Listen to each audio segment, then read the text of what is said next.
he ran to steal from the Filipino people. Kung kaya ito mga na pinapakinggan natin nakakagalit, and for the past 3 years, this is what he's been doing to the Filipino people. Diba?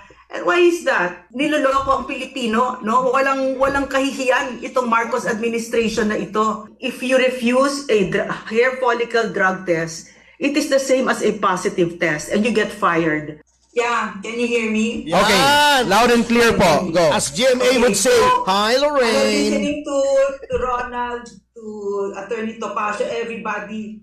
It's enraging, di ba? Nakakabaliw sa galit. And this is not the first time. It's been the hallmark of the Marcos presidency, yung kabaliwan na ganito, the insanity. Now, because this is an insane president, and we can talk ourselves blue in the face, as I said, no? Yung mga insertions, all of that, all the technicalities, parang we're talking about a Congress that's made of hardened criminals, no? Na inuulit pa, di ba? While this president, his idea of damage control is salita lang, puro salita. And then the most ridiculous things, because if there's anything that's very clear right now, is that Bongbong Marcos did not run to serve.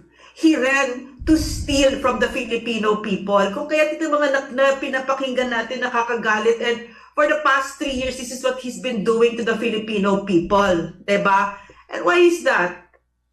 This is a man in the grip of a powerful substance abuse disorder. If there's anything that's very clear now, is that he's not fit to lead. He has destroyed our economy in under 3 years. And the amounts that we're talking about right now are staggering, nakakahina. And we know what that means. What those amounts mean, no? Is that yung mga bahay na wash out, yung mga nalunod na mga kababayan natin, yung mga nagugutom. And this is why we need to speak out, because they're not able to speak out, di ba? And if there's one thing that we also know, this could not have been possible under President Rodrigo Roa Duterte. In the end, the buck really stops with Bongbong Marcos. And apart from di ba Ferdy said, no, Attorney Topacio said that yung statement ni Zaldico, why is it heavy? It's also heavy because he's the appropriations chair. Diba? Mabigat yung sinabi niya. So, and yet, niloloko ang Pilipino, no? Walang kahihiyan itong Marcos administration na ito.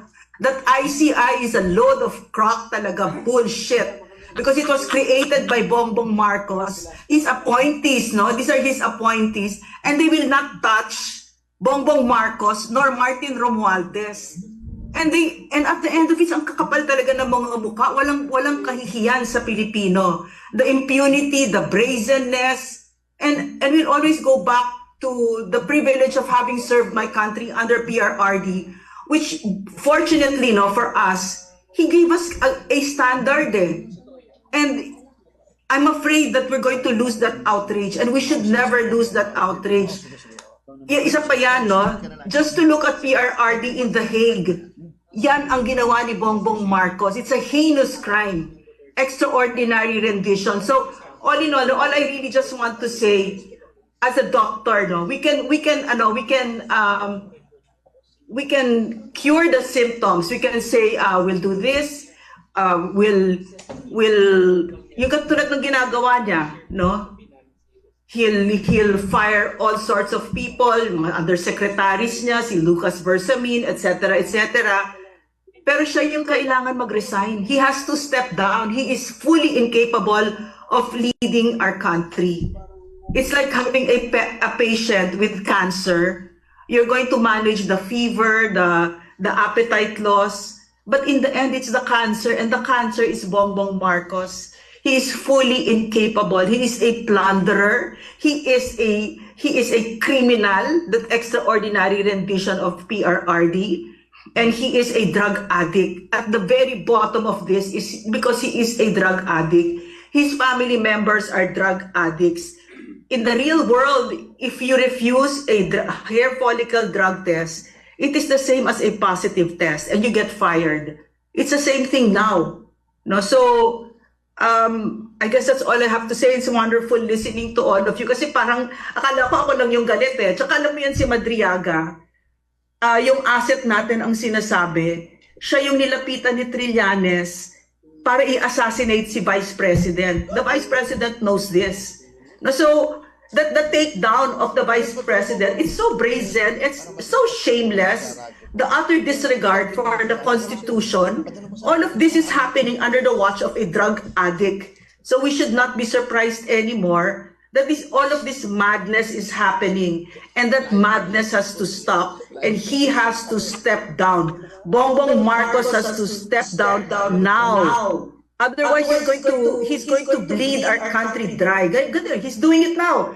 On one hand, he's going the rounds with all of his ridiculous statements na nagpapapogi na about good governance and about corruption. So he's so against it. But on the other hand, he's sending Vince Dizon, his alter ego, to steal from us.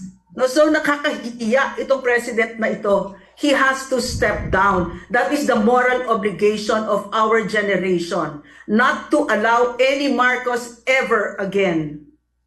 That's it. Thank you. Thank you, Dr. Lorraine.